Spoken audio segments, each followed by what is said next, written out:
ఏందన్నా ఎర్ర పుస్తకం అంటే ఏందన్నా దానికి చెప్పలేదు సమాధానం. ఏదో పెద్ద ఈయన కాబట్టి సాధించాడు ఎర్ర పుస్తకం.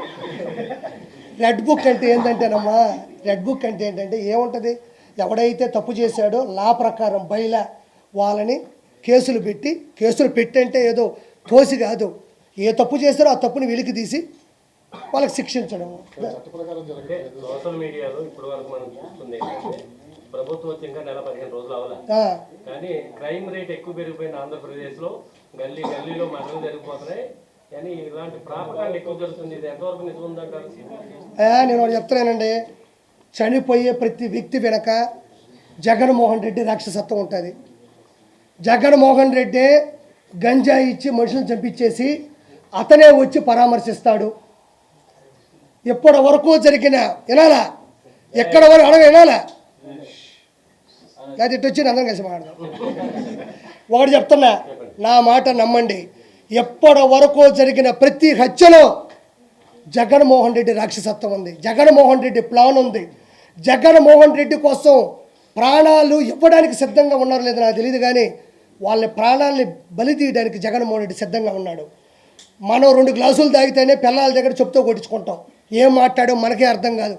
అలాంటిది గంజాయి తాగితే ఓడి ఏం ప్రవర్తిస్తాడో, ఓడి ఎలా ప్రదర్శిస్తాడో మనం 4 రోజులు ఉంటుందంట ఒక గంజాయి తాగితే, అంత వేసుకుంటే నోట్లో. అలాంటిది కత్తితో నరకుతున్నా కూడా బాధ భయం ఉండదు. ఆ రక్తం చూస్తే మన కళ్ళు తిరగవు. మనం ఏదో పబ్జీ ఆడినట్టో ఏదో ర్యాపిడ్ ఫైర్ ఆడినట్టే ఉంటుందంట. అది నాకు కూడా తెలియదు, నేనే ఇప్పుడు తాగలేదు. ఎవరు? నేను కూడా చెప్తా, ఢిల్లీ మన అయింది, మా సన్న అయింది, నాది అయిపోద్ది. అదే మాటలు 100 చెప్తా, నా పోయినాటు 175 అన్నాడు. ఏదే యాడికి పోయినాడు? ఏమయ్యా 175 సీట్లలో by 10 equal to 17.5 equal to 18 seats ఉండాలా. 10% సీట్లు మనం గెలిస్తే ప్రతిపక్ష హోదా వస్తుంది. అది రాజ్యాంగంలో ఏ చంపిలో అడిగినా చెప్తాడు. నాకు ప్రతిపక్ష హోదా కావాలని ఏడుస్తారు కింద పడి. చాక్లెట్లు అడుగు. రెండో బలమైన పార్టీ కాబట్టి నాకు ఇవ్వాలి అంటున్నారు కదా జగన్మోహన్ రెడ్డి. అవునప్ప, రెండో బలమైన పార్టీ అంటే సీఎం పదవి తీసుకో. చంద్రబాబు నాయుడు గారు ఇంకేదైనా కుప్పంకు పోయి ఏదైనా పాపం ఏదైనా చిన్న పని చేసుకుంటాడు. ఏమయ్యా అలాంటప్పుడు ఎన్నికలు పెట్టడం ఎందుకు, ఎలక్షన్లు పెట్టడం ఎందుకు, క్యాంపెయిన్ చేయడం ఎందుకు, పాటలు కొట్టించి జబ్బుకు జగనన్న జగమంతా ఎందుకు పెట్టాలా? బలమైన పార్టీ అయితే నువ్వే ప్రెస్ మీట్ పెట్టుకో, నువ్వే ఒక అసెంబ్లీ కట్టుకో, నువ్వే మీ వాళ్ళని పెట్టుకొని డబ్బులు వేసుకొని కొట్టుకో. ప్రతిపక్ష హోదా అంటే బై 10% సీట్లు ఉంటేనే వస్తారు. అతనికి వచ్చిన 11 సీట్లకి కనీసం తెలంగాణ అసెంబ్లీలకు కూడా ప్రతిపక్ష హోదా లేదు అతనికి.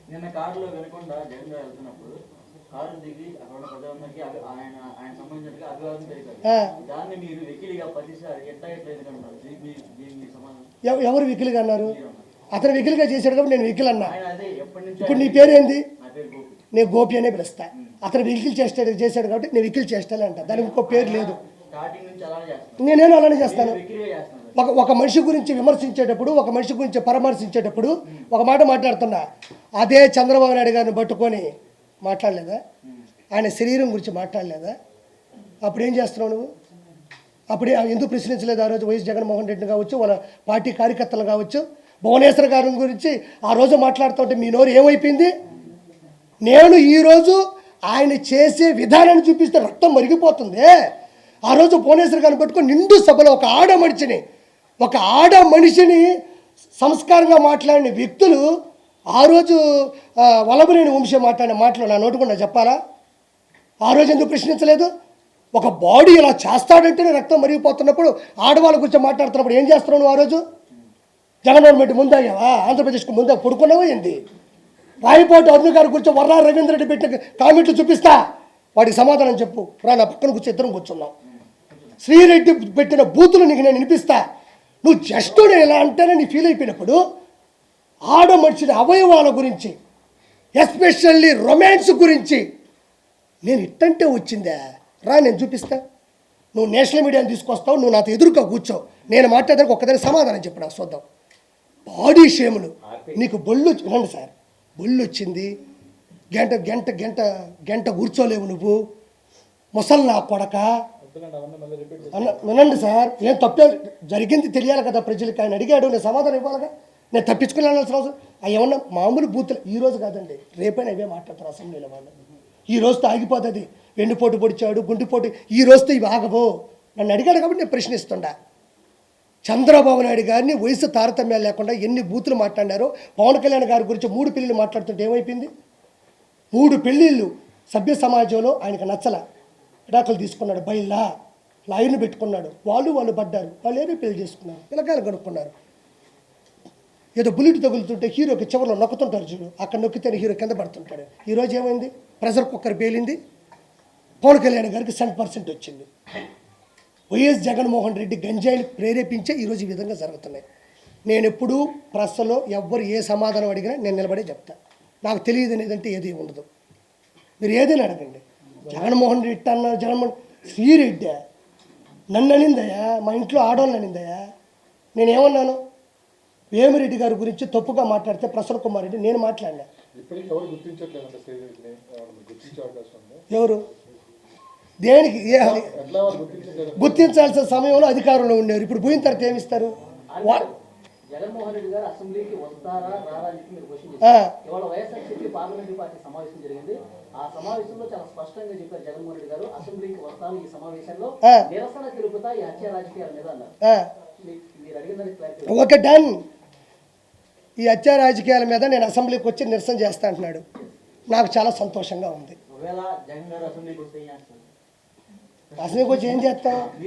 ఫస్ట్ దిష్టి తీస్తాం, ఒక పాట ప్రిపేర్ చేయించి గురుగారు వస్తుంటే ముందర క్యాంపెయిన్ పెట్టి సీఎం సీట్లో ఆయన కూర్చోబెట్టి చంద్రబాబు గారు మేమంతా ఒక పక్కన కూర్చొని నీ అసెంబ్లీ నీదే నువ్వే తీసుకో అంటాం. ఏం చేస్తాం? వచ్చి కూర్చుంటాడు, సభ జరుగుతూ ఉంటుంది, ఎవరి ప్రశ్నలు వాళ్ళు స్పీకర్ గారి ముందు మాట్లాడుతూ ఉంటారు, ఆయన ప్రశ్నలు ఆయన సంధిస్తారు. ఇంతకుముందు చంద్రబాబు నాయుడు గారు అపోజిషన్లో ఉన్నప్పుడు ఏం చేశారు? అదే చేస్తారు. అసెంబ్లీకి ఒక కట్టుబాటు ఉంటుంది, ఎవరి సమయం వాళ్ళకి ఇస్తారు. ఆయన ప్రతిపక్ష హోదాలు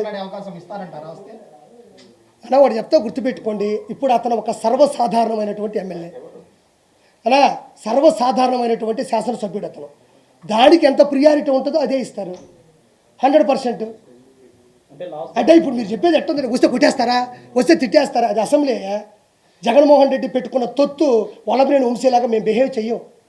ఆయన ఏం చేసి ఆయన కూడా ప్రశ్నించమను. మీరు ఇది చెప్పారు, ఇది చేయలేదు, అదే కదా అసెంబ్లీ ఉండేది. గత ప్రభుత్వంలో ప్రతిపక్షాన్ని పూర్తిగా గొంతునొక్కే ప్రయత్నం జరిగింది. చంద్రబాబు నాయుడు గారిని మాట్లాడలేదు, లోకేష్ గారిని, ఇలాంటి ప్రతిపక్ష నాయకులందరినీ కూడా ఎవరిని మాట్లాడలేదు. వాళ్ళు మండలిలో ఉన్నా సరే, అసెంబ్లీలో ఉన్నా సరే. అవును. ఇప్పుడు జగన్మోహన్ రెడ్డి గారిని కూడా ఆ పార్టీకి సంబంధించిన ఆయనతో పాటు ఉన్న మిగతా 10 మంది ఎమ్మెల్యేలు కూడా ఇట్లాగే అడగదొక్కే ప్రయత్నం జరుగుతుందా, లేకపోతే వాళ్ళకి మాట్లాడే అవకాశం కల్పిస్తుందా? మీకు ఈయన అడిగిన క్వశ్చన్ ఏంటంటే, ఆ మూలం అడగదు, ఈ పక్కన మీకు చెప్తున్నా. అప్పుడు అచ్చెన్నాయుడు గారు వాళ్ళు వీళ్ళు ఎమ్మెల్యేలు ఉన్నారు కదా, అప్పుడు జగన్మోహన్ రెడ్డి గారు అసలు మాట్లాడనీలేదు, ఇప్పుడు ఎందుకు మాట్లాడినవాడు అని అడుగుతున్నాడు. చంద్రబాబు నాయుడు గారు అలిగి వెళ్ళిపోయింది. మీరు 2014 నుంచి 19 దగ్గర ఏమి పోలవరం ప్రాజెక్ట్ చేశాడు అవి అడిగిన దానికి సమాధానం చెప్పలేక కాదు, ఇంట్లో ఆడవాళ్ళని దారుణమైన మాటలు మాట్లాడుతుంటే తట్టుకోలేక నిండు సభలో ఇంకా ఆడవాళ్ళని అక్కడ ఇంకా మాటలు అనిపించలేక వెళ్ళిపోయినాడు. చట్టసభ అనేది ఎలా జరగాలంటే, అసెంబ్లీ అనేది ఎలా జరుగుతుందంటే, వీళ్ళకో సమయం ఇస్తారు, వాళ్ళకో సమయం ఇస్తారు, వీళ్ళు మాట్లాడాలి.